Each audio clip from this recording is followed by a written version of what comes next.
2, número 658, el del ciervo de la ganadería del Currucén.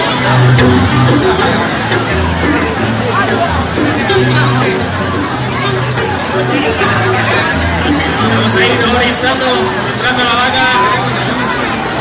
Y tendrá el primer turno para Luis Juanera, de los Sar de la Vera.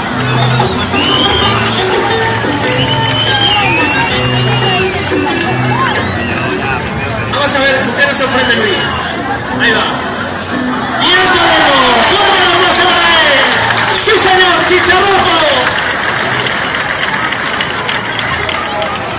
Turno para Andrés. A ver con qué nos sorprende.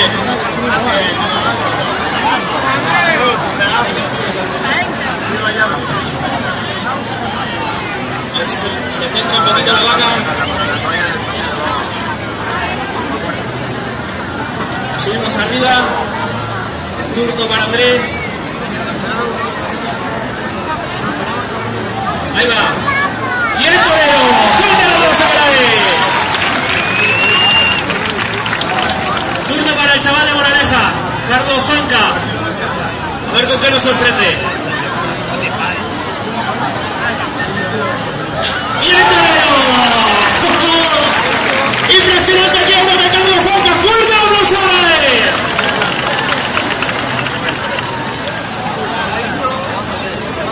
Turno para el chaval de Cáceres, para Víctor Sencho.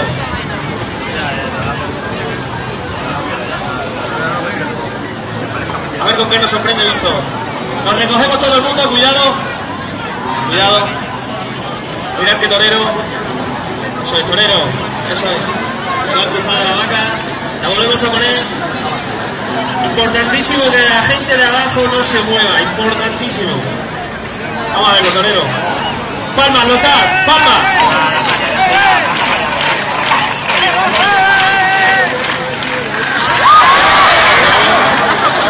Bien, Víctor. Repetimos. Fuerte el aplauso para el Lozar. ¡Suerte! ¡Fuerte! ¡Fuerte! Vamos a ver el torero. Estos muchachos están hechos de otra pasta,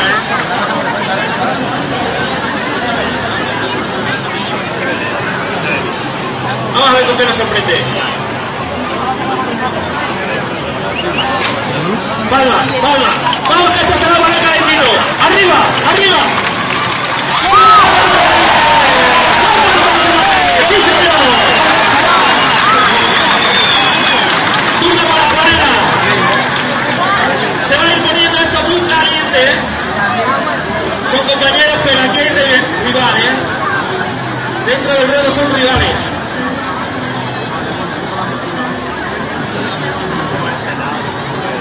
Palma, Lozar para este del pueblo. Vamos a verlo.